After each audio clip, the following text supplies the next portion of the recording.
ছোট পর্দা এবং বড় পর্দা দু জায়গাতেই কাজ করার এক্সপিরিয়েন্সটা কি? দুটো জায়গাতেই আমার মনে হয় যে অ্যাক্টিংয়ের আশা ছোট পর্দা বড় পর্দা হয় না। ডেফিনেটলি যেহেতু ছোট পর্দার কাজের একটা সিস্টেম আছে, বড় পর্দার কাজের একটা সিস্টেম আছে, and I started from television in Kolkata also, যে আমি একটা টেলিফিল্ম করেছিলাম রানাদা সুদেশ নাদির সঙ্গে, অ্যান্ড তারপরে I shifted to films. I did 2 films, বিবর, I love you, then I shifted to Mumbai again for television. তো আমি যেহেতু দুরকম জায়গাতেই কাজ করেছি, and obviously both has advantages disadvantages. আমার মনে হয় যে কাজটা যদি আমি ভালো করে করতে চাই বা আমি যদি কাজটা এনজয় করি and I am honest enough towards my work, তাহলে ছোট পর্দা বড় পর্দাটা ম্যাটার করে না। কলকাতায় অনেকদিন হলো কাজ করছো এবং মুম্বাইতেও কাজ করেছো, দু জায়গার কাজের কি সত্যি কোনো তফাৎ মনে হয় আছে? হ্যাঁ, ডেফিনেটলি তফাৎ তো নিশ্চয়ই আছে। If I am being honest, তফাৎটা এই জন্যে আছে যে কলকাতা যেহেতু জায়গাটা ছোট, অডিয়েন্স, নাম্বার অফ অডিয়েন্স অনেক কম বম্বের থেকে, যেহেতু বম্বের এক্সপোজারটা অনেক বেশি, তো অবভিয়াসলি ফিনান্সিয়াল ইনভেস্টমেন্ট বম্বেতে অনেক বেশি, যেটা এখন কলকাতায় আস্তে আস্তে অনেকটাই গ্রো করেছে। It's a growing industry in Kolkata, এবং আস্তে আস্তে মানিটারি ইনভেস্টমেন্টও কলকাতায় অনেক বাড়ছে। Lot of new people are coming in, যেটা একটা সময় কলকাতায় বলা হতো যে টলিউড ওয়াজ ভেরি স্টাক, এখন ডেফিনেটলি সেটা বলা যাবে না আর টলিউডের ব্যাপারে, because lot of new directors are coming in, new actors are coming in, নতুন প্রডিউসার্স আসছেন, কর্পোরেট হাউসেস যারা আছে তারা কলকাতা বাংলা ছবিতে ইনভেস্ট করছে। কাজেই কলকাতা খুব একটা পিছিয়ে নেই ডেফিনেটলি, বাট বম্বেতে যেহেতু ছবির এক্সপোজার অনেক বেশি, কারণ অনেক মার্কেটের এক্সপ্যানশনটা অনেক বেশি, বলিউডের ছবি ওভারসিজে রিলিজ করা হয়, তো সেটার জন্য আমার মনে হয় ডেফিনেটলি একটা জিওগ্রাফিক্যাল ডিফারেন্স যেহেতু রয়েছে, কাজেই কিছু ডিফারেন্স থেকেই যাবে। আর প্রফেশনালিজম নিয়ে আমার মনে হয় না সেখানে খুব একটা কিছু আলাদা করে বলার আছে, সেই জায়গাটায় খুব একটা ডিফারেন্স নেই, কারণ কলকাতাতেও সবাই যথেষ্ট পরিশ্রম করে, হার্ডওয়ার্ক করে ছবির জন্য, দে আর ভেরি অনেস্ট। অ্যান্ড যেটা বম্বেতে ডেফিনেটলি যেহেতু অনেক বেশি লোকজন ইনভলভড বলিউডে, কাজেই সেখানে কম্পিটিশনের জায়গাটাও অনেক বেশি। বাট কলকাতা যেহেতু it's a growing industry Tollywood, তো আস্তে আস্তে সেখানেও কিন্তু ওই কম্পিটিশনটা অনেক অনেক বেশি চলে আসছে, which is very healthy I think. অনেক নতুন ধরনের কাজ হচ্ছে মানে এখন, সেই কাজগুলোর মধ্যে কি সত্যি পরিবর্তনের কোনো ছোঁয়া পাওয়া যায়? দেখো, একটা চেষ্টা তো ডেফিনেটলি হচ্ছে ডিফারেন্ট কাজ করার, আরও বেটার কাজ করার, সেটা অস্বীকার করা যাবে না। বাট হ্যাঁ, যেহেতু অনেক স্মল বাজেটে হচ্ছে, সেখানে হয়তো একটা বাজেট কনস্ট্যান্ট রয়েছে, ছবিগুলো হয়তো those are not reaching to maximum number of people. এটা হতে পারে maybe due to lack of promotions, due to a lot of other things, but তার জন্য এফর্টটাকে একদম ডিনাই করা যায় না, এফর্ট ইজ ডেফিনেটলি দেয়ার। সাহিত্য ভিত্তিক কাজে যে কাজগুলো হচ্ছে, রবীন্দ্রনাথকে নিয়ে এক্সপেরিমেন্ট হচ্ছে, এটাকে তুমি কিভাবে নাও? এক্সপেরিমেন্ট হচ্ছে এবং রবীন্দ্রনাথকে নিয়ে এক্সপেরিমেন্ট আমার মনে হয় যে আজকে হঠাৎ করে হচ্ছে এমন নয়, আগেও হয়েছে, বিকজ আমরা আগেও দেখেছি, শুধুমাত্র সিনেমায় নয়, সিনেমার বাইরেও ওনার মিউজিক নিয়ে, ওনার সাহিত্য নিয়ে আরও অনেক এক্সপেরিমেন্ট হয়েছে। বাট হ্যাঁ, definitely experiment is always welcome, provided সেটা রাইট ডিরেকশনে যাচ্ছে, আমি এটুকুই বলতে পারি। সেক্ষেত্রে রবীন্দ্রনাথকে নিয়ে এক্সপেরিমেন্টের এই জায়গাটায় কি কোনো রকমভাবে বিকৃত করা হচ্ছে রবীন্দ্রনাথের চিন্তাভাবনাকে? রবীন্দ্রনাথের চিন্তা ভাবনা, দেখো, এক্সপেরিমেন্ট মানে সেটা হচ্ছে যে একটু ডিফারেন্ট ট্র্যাকে যাবে, দ্যাট ইজ ভেরি অবভিয়াস। এবার যেহেতু দুরকমই অডিয়েন্স আছেন, কেউ কেউ একটু বেশি এক্সপেরিমেন্টে বিলিভ করেন, সেগুলোকে তাড়াতাড়ি ওয়েলকাম করেন, আবার কেউ আছেন যারা হয়তো একটু রবীন্দ্রনাথের যেটা ওনার অরিজিনাল ক্রিয়েশন সেটাতেই থাকতে চান, সেটার মধ্যেই থাকতে চান। তো ডেফিনেটলি আমার মনে হয় যে দুটোর মধ্যে একটু ব্যালেন্স করাটা খুব জরুরি এক্সপেরিমেন্ট করতে গেলে, যে আমি যতদূর সম্ভব একজনের, সেটা রবীন্দ্রনাথ ঠাকুর হন বা অন্য কেউ হন, অন্য কারো যদি ক্রিয়েশনও হয়, সেই জায়গাটাকে কোনোভাবে ডিসরিগার্ড না করে, কোনোভাবে বিকৃত না করে যদি আমি এক্সপেরিমেন্ট করতে পারি, I think that is more preferable. Parallel film এবং কমার্শিয়াল ফিল্ম দু জায়গাটাই কি কোনোভাবে আলাদা? নাকি পুরোটাই দর্শকদের চাহিদার কথা মাথায় রেখে করা হয়? আমার মনে হয় সিনেমা যেহেতু ইটস এ ক্রিয়েটিভ বিজনেস, কাজেই দর্শকের চাহিদা মাথায় রাখতেই হবে, কারণ at the end of the day there is a huge investment behind every film. কাজেই দর্শকদের কথা মাথায় কিন্তু দুরকম ছবিতেই রাখা হয়, সেটা কমার্শিয়াল ছবি হোক বা প্যারালাল ছবি হোক। আমি যেহেতু দু ধরনের ছবিতেই অ্যাক্টিং করি, কাজে আমি এটা বলতে পারি যে এখন আজকের দিনে দাঁড়িয়ে কমার্শিয়াল ছবি আমি সেটাকেই বলতে পারি যে ছবিটা আর্থিকভাবে একটা প্রফিট দিচ্ছে প্রডিউসারকে। তো ছবির অ্যাজ সাচ ওই কমার্শিয়াল ছবি, প্যারালাল ছবি যেটা আমরা আগে দেখতাম যে একটা ভীষণ অনেকটা ডিফারেন্স আছে দু ধরনের ছবির মধ্যে, এখন কিন্তু সেই রকম ডিফারেন্স অনেকটা কমে যাচ্ছে। বিকজ যারা কমার্শিয়াল ছবি করেন, যারা অ্যাক্টিং করেন কমার্শিয়াল ছবিতে বা যারা ডিরেক্ট করেন কমার্শিয়াল ছবি, তারা কিন্তু একটু অন্য ধরনের ছবিতে আজকাল যাচ্ছেন। ওয়্যারএজ যারা হয়তো সো কল্ড প্যারালাল ছবি, আমি বলবো সো কল্ড প্যারালাল ছবির অ্যাক্টর হন বা যারা ডিরেক্ট করেন বা যারা যে সমস্ত প্রডিউসার আগে শুধুমাত্র প্যারালাল ছবি করতেন, হয়তো তারা আস্তে আস্তে কমার্শিয়াল ছবি করার জন্য উৎসাহী হচ্ছেন, তারা কমার্শিয়াল ছবি করতে চাইছেন, এগিয়ে আসছেন। তো আমার মনে হয় যে এটা একটা ভীষণ হেলদি সাইন যে দু ধরনের ছবি হোক এবং সবাই সব ধরনের ছবি করুক। That is what is important, that's how an industry grows. বোঝে না যে পায়েলকে আমরা দেখেছি রিয়েল লাইফে এবং রিয়েল লাইফে পায়েল কোথাও কি আলাদা? একদম আলাদা, বিকজ বোঝে নাতে আমার যে ক্যারেক্টারটা Joyita basically a small town girl এবং ভীষণই নার্ভাস। সে কলকাতায় ফার্স্ট টাইম এসছে, কিচ্ছু জানে না কলকাতায়, এবং কাউকে গিয়ে যে সে অ্যাপ্রোচ করবে আমি এই জায়গাটা চিনি না, আমাকে একটুখানি দেখিয়ে দিন, এবং দেখিয়ে দিলে যে সে পুরোটা বুঝতে পারবে, কোনোটাই ফাইনালি হয়ে উঠছে না, এবং সে বিভিন্ন রকম পাগলামো করছে আর কি রাস্তার মধ্যে পৌঁছতে। তো অবভিয়াসলি অতটা ম্যাডনেস আমার পক্ষে দাঁড়িয়ে আজকে যদি আমি বলি আমি কলকাতায় কোনো রাস্তা চিনি না, লোকে আমাকে সেটা শুনলেই মারবে। কাজে ডেফিনেটলি একদম কোনো সিমিলারিটি নেই জয়িতার সঙ্গে পায়েলের, but I love the character Joyita, আমার ভীষণ ভীষণ কাছের ক্যারেক্টারটা।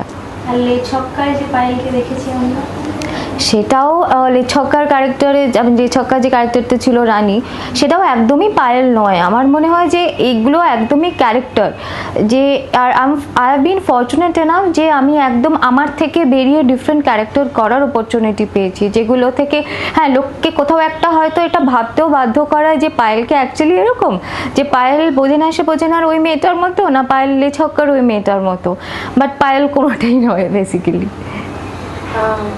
মুম্বাই থেকে কাজে এখন যদি খুব ভালো রকমের একটা সুযোগ আসে, কলকাতার একটা এস্টাবলিশ জায়গা, তো সেটা ছেড়ে তুমি যাওয়ার রিস্ক নেবে? আমার মনে হয় ছেড়ে যাওয়ার তো কোনো প্রয়োজন নেই। আমি একজন আমার সিনিয়রের এক্সাম্পল, আমার অনেক সিনিয়র আছেন যারা হয়তো কলকাতা বম্বে দু জায়গায় ভীষণ সুন্দরভাবে ম্যানেজ করছেন। তো আর আজকে ছেড়ে চলে যাওয়াটার ওরকমভাবে দরকার নেই, কারণ আমাদের কমিউনিকেশনটা এত ভালো হয়ে গেছে সব জায়গার সঙ্গে, সব জায়গার, যে একটা জায়গা থেকে আরেকটা জায়গায় যেতে হলে যে সমস্ত কন্ট্যাক্ট শেষ করে আরেকটা জায়গায় যেতে হবে, এটা আমি বিলিভ করি না। আমার মনে হয় যে আমি যদি টাইম ম্যানেজ করতে পারি এবং বাই গডস গ্রেস যদি আমার সেরকম অপরচুনিটি আসে, আমি দুটো জায়গায় ভালোভাবে মেনটেন করতে পারবো। একটু অন্য কথায় যাই, পায়েল স্কুল লাইফ এবং কলেজ লাইফে ঠিক কিরকম ছিল? স্কুল লাইফে I was very very shy, very quiet, because আমি অনেকবার স্কুল চেঞ্জ করেছিলাম, আমার 3-4টে স্কুল চেঞ্জ হয়েছে। কাজেই আমার ওই ফ্রেন্ড সার্কেল স্কুল থেকে একসাথে বড় হওয়া ওরকমভাবে খুব একটা তৈরি হয়নি, যেহেতু একটা জায়গা শেষ করে আবার একটা জায়গায় আবার ওরকমভাবে আসতে হয়েছে, একটু পড়াশোনাটার দিকে ওই জন্য আমাকে একটু বেশি ফোকাস করতে হচ্ছিল, যে আমার অনেকগুলো জায়গা, যেহেতু আমাকে জায়গা চেঞ্জ হচ্ছে, আমার চারপাশের লোকজন চেঞ্জ হচ্ছিল। বাট হ্যাঁ, কলেজ লাইফে I was more free, because আমি জেইউতে পড়তাম, তো obviously I had a very good friend circle, and JU is a place যেটা একদম ভীষণ ভীষণ বিন্দাস একটা ইউনিভার্সিটি আর কি, সবাই বেশ মজা করে ওখানে। ইনফ্যাক্ট যারা প্রফেসর ছিলেন, লেকচারার ছিলেন, তারাও আমাদের সঙ্গে ভীষণ ফ্রেন্ডলি বিহেভ করতেন। তো I had a wonderful time in JU. College লাইফকে মিস করো কোনোভাবে? ভীষণ মিস করি কলেজ লাইফে, কারণ আরেকটা কথা বলি যে আমার ইন্ডাস্ট্রির প্রচুর বন্ধু আছে যারা জেইউতে ছিল আমার সঙ্গে, বা হয়তো আমার একটু সিনিয়র জুনিয়র, আমার ব্যাচমেট অনেকেই আছে। Definitely whenever we meet we talk about JU. অনেক প্রফেসর আছেন যারা আমাদের ইন্ডাস্ট্রির খুব ইম্পর্টেন্ট কিছু জায়গায় বিলং করেন। তো জেইউকে মিস করি, বাট জেইউ একটা ফ্লেভার বোধহয় আমাদের টলিউডে ভীষণভাবে রয়ে গেছে, কারণ প্রচুর লোকজন যারা ইন্ডাস্ট্রিতে খুব ভালোভাবে কাজ করছেন, অনেকেই জেইউ জেইউর সঙ্গে অ্যাসোসিয়েটেড ছিলেন বা এখনও আছেন। Okay. What is style to you? What is a style statement? Style statement is basically it's something which you are comfortable in and which you don't copy. প্রথম কথা, স্টাইল কিন্তু কপি করা যায় না, ফ্যাশন কপি করা যেতে পারে, but style is something which you have to make on your own. তো আর সেটার মধ্যে আমার কমফর্ট জোনের মধ্যে দাঁড়িয়ে আমি কতটা এক্সপেরিমেন্ট করতে পারছি সেইটা সম্পর্কে আমি নিজে আগে শিওর হয়ে নিই, এবং আমি নিজে আয়না দেখতে খুব ভালোবাসি, কাজে আমি যখনই এক্সপেরিমেন্ট করি I look in to the mirror and I make sure that I am looking good, because ভালো দেখতে লাগাটা এবং ভালো ফিল করাটা, একটা কোনো ভালো আউটফিট হোক বা ভালো সুন্দর হেয়ারস্টাইল হোক, সুন্দর মেকআপ হোক, জুতো হোক, জুয়েলারি হোক, যাই হোক, সেটা যখনই আমি পরবো I should feel good about it. আমার নিজে যদি পরে কখনো মনে হয় যে এটা আমার ভালো লাগছে না, পরলে আমার অস্বস্তি হচ্ছে, তো অবভিয়াসলি সেটা পরলে আমাকে বাইরের চারটে লোকও কখনো বলবে না আমাকে সুন্দর লাগছে, কারণ আমি নিজেই বলতে পারছি না নিজেকে সুন্দর লাগছে। কাজেই নিজেকে ভালো ফিল করাটা, নিজেকে নিজের সুন্দর দেখতে লাগাটা খুব important. That's how you make a style statement. Beauty regime কিভাবে মেনটেন করো? মানে আজকের পায়েলকে দেখতে আমাদের সবার খুব ভালো লাগে, যদি অন্যরা পায়েলের মতো হতে চায় তাহলে তাদেরকে কি করবে? খুব অনেস্টলি বলতে গেলে আমি যে খুব আউট অফ দ্য ওয়ে গিয়ে কিছু মেনটেন করি তা নয়। হ্যাঁ, অবভিয়াসলি যেটা স্কিন কেয়ার আমার মনে হয় সবাই করে, everybody is very conscious this days, I must say this, যে ক্লিনজিং, টোনিং, ময়শ্চারাইজিং, আর যেহেতু আমাদের রোজ প্রচুর মেকআপ করতে হয়, হেয়ারের উপর অনেক স্টাইলিং প্রোডাক্ট ইউজ করা হয় বা স্ট্রেটনার হোয়াটএভার যাই হোক সব কিছু ইউজ করা হয়, তো সেই ক্ষেত্রে আমার মনে হয় মেকআপ করার পর মেকআপ রিমুভ করা ভালো করে, দ্যাট ইজ ভেরি ইম্পর্ট্যান্ট। আর আরেকটা যেটা, একটু চুলের বেশি যত্ন নেওয়া, আই গেস চুলে ভালো করে তেল মাখা, শ্যাম্পু, কন্ডিশনিং করা, হেয়ার স্পা করা, অ্যান্ড অবভিয়াসলি ডায়েট, ওয়ার্কআউট, এটা সব মেয়েরা করে আজকের ডেটে, আমারও নতুন করে কাউকে কিছু বলার নেই। ইন্ডাস্ট্রির অনেক হিরোর সাথেই কাজ করবে, কোনো পছন্দের কেউ আছে যে হ্যাঁ এর সাথে কাজ করে আমার খুব ভালো লাগে? আমার অ্যাকচুয়ালি বোধহয় আমি মোরালেস সবার সাথেই কাজ করে ফেলেছি, এখনো অবধি জিতের সঙ্গে আমার শুধু ছবি করা হয়ে ওঠেনি, বাট এভরিবডি যাদের সাথে আমি কাজ করেছি সেটা because I have started my career with Dev, Soham, Abir, Param, এরা সবাই আমার they are very good friends, because obviously কাজ করতে গেলে আমার মনে হয় যে একটা কর্ডিয়াল রিলেশন মেনটেন করাটা ভীষণ important, and all of them are very nice, very good people. তো কাজেই আমার মনে হয় সবার সাথে আমার যেহেতু একটা ভালো কর্ডিয়াল রিলেশন রয়েছে, কাজ করাটা অনেক বেশি ইজি হয়ে যায়। অ্যান্ড আলাদা করে ফেভারিট আমার মনে হয় যে একজনের নাম বললে বাকিরা সবাই ভীষণ রাগ করবে, তো অবভিয়াসলি আমি সেটা বলতে চাই না, বাট হ্যাঁ, all of them are very dear to me. বলিউডের কেউ যার সাথে কাজ করতে চাও বা করলে ভালো হয়? রণবীর কাপুর। ওকে, আচ্ছা, অভিনয় এই জীবন শুরু হলো কি করে?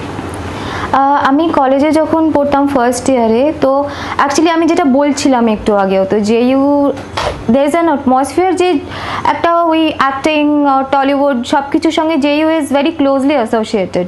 তো আমার অনেক ফ্রেন্ডস ছিল ওখানে যারা আমার ব্যাচমেট বা আমার সিনিয়র, তখন because I was in first year, তো অবভিয়াসলি সবাই সিনিয়রই ছিল, আর বাকি যারা ছিল ব্যাচমেট ছিল, তারা অনেকেই ফিল্ম ইন্ডাস্ট্রির সঙ্গে অ্যাসোসিয়েটেড ছিল, হয়তো অনেক রকম কাজ করতো, সেটা টেলিভিশন বা ফিল্ম।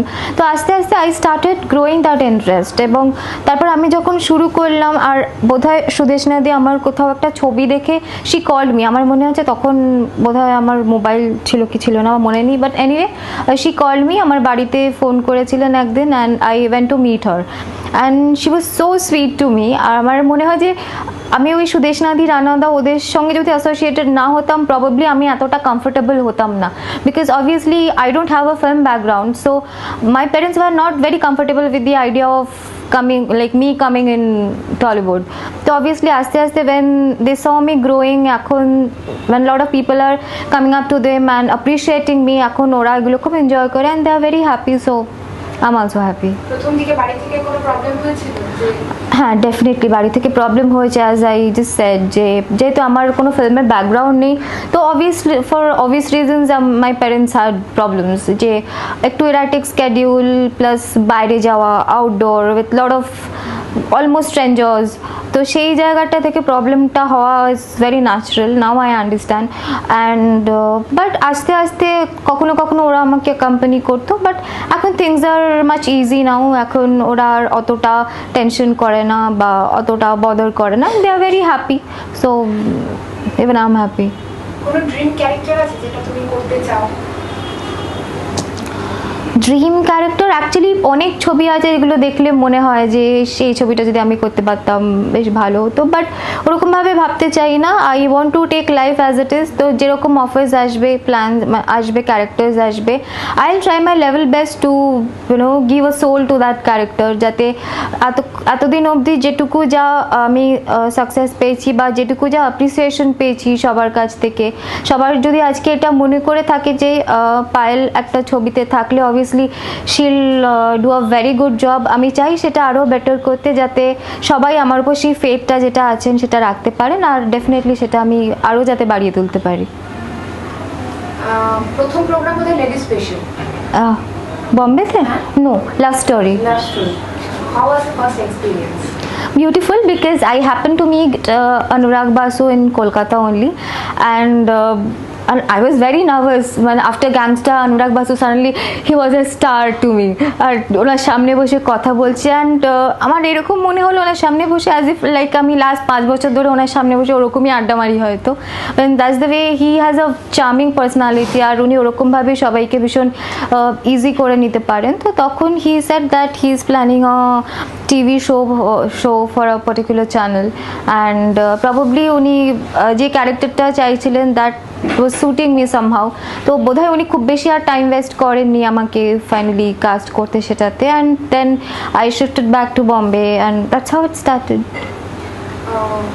বেঙ্গলাইটস এই যে ওয়েবসাইট লঞ্চ করার একটা পরিকল্পনা নিয়েছে, এটাকে তুমি কেমন ভাবে নিচ্ছ? আমার মনে হয় it's a very good initiative, কারণ একটা ওয়েবসাইট থাকা মানে সেখানে সব রকম information regarding any particular actor, তাদের ছবি, তাদের প্রোফাইল, আমার মনে হয় যে এটা আরও, যেহেতু ওয়েবসাইটটা এখন সবার কাছেই ভীষণ অ্যাক্সেসিবল, তো আস্তে আস্তে যেরকম টলিউড গ্রো করছে, এটা আস্তে আস্তে হয়তো আরও ওভারসিজ যাবে, বাইরে যাবে, একটা ন্যাশনাল মার্কেট পাবে, ইন্টারন্যাশনাল মার্কেট পাবে, তো অবভিয়াসলি আরও কমিউনিকেশন বেটার হবে, যেটা ন্যাশনালি বা ইন্টারন্যাশনালি কমিউনিকেশনটা আরও বেটার হবে। তো সেটা যদি একটা প্রপার ওয়েবসাইট থাকে যেখানে someone gets all the information about all the actors, আমার মনে হয় nothing like it. Bangla film ইন্ডাস্ট্রির আরো উন্নতির জন্য কি স্বপ্ন দেখেন বা কি করতে চান? আমার মনে হয় যে বাংলা ফিল্ম ইন্ডাস্ট্রির আরও বেটারমেন্টের জন্য, রাদার দ্যান সেইং যে এটা হলে ভালো হতো বা এটা হলে ভালো হতো, এটা কেন হচ্ছে না, ওটা কেন হচ্ছে না, এত কমপ্লেন করার জায়গাটা না রেখে আমাদের প্রত্যেকের নিজের পক্ষে যতটুকু এফোর্ট দেওয়া সম্ভব, আমি যে কাজটা করি সেই কাজটাই যদি আমি আরও বেটার করতে চেষ্টা করি অনেস্টলি, জেনুইনলি, তাহলে আমার মনে হয় যে আমি ধরেই নিচ্ছি আমি 100% এফোর্ট দিই, যদি আমি আরও 5 টাইমস বেশি এফোর্টটা দিই আমার কাজে, তো obviously my work will be better. তো সেটা যদি আমরা প্রত্যেকে, যে যাই কাজই হোক, সেটা একজন প্রডিউসার হোক বা একজন স্পট বয় হোক, তো এই সবার মধ্যে যদি এই অ্যাটিটিউডটাই থাকে যে আমি যতটা এফোর্ট দিচ্ছি আমার কাজে, আমি আরও 5 টাইমস বেশি এফোর্ট দিই, আমার মনে হয় that will create a hell lot of difference, because ওই একটু একটা each step is important, যেটা বলা হয় যে আজকে প্রত্যেকের এক একটা স্টেপ শুড বি ইম্পর্ট্যান্ট, যে একটা পুরো ইন্ডাস্ট্রি গ্রো করার জন্য তো সবাইকে প্রয়োজন হয়, কেউ কম নয়, কোনো ডেজিগনেশন দিয়ে কারো এফোর্টকে জাজ করা যায় না, তো সবার এফোর্টটাই যেন আস্তে আস্তে আরও বেশি বাড়তে থাকে, আমার মনে হয় যে তাহলে একটা ইন্ডাস্ট্রির পক্ষে গ্রো করা আরও বেশি ইজি হবে, আরও বেশি কনভিনিয়েন্ট হবে, আরও স্মুথ হবে।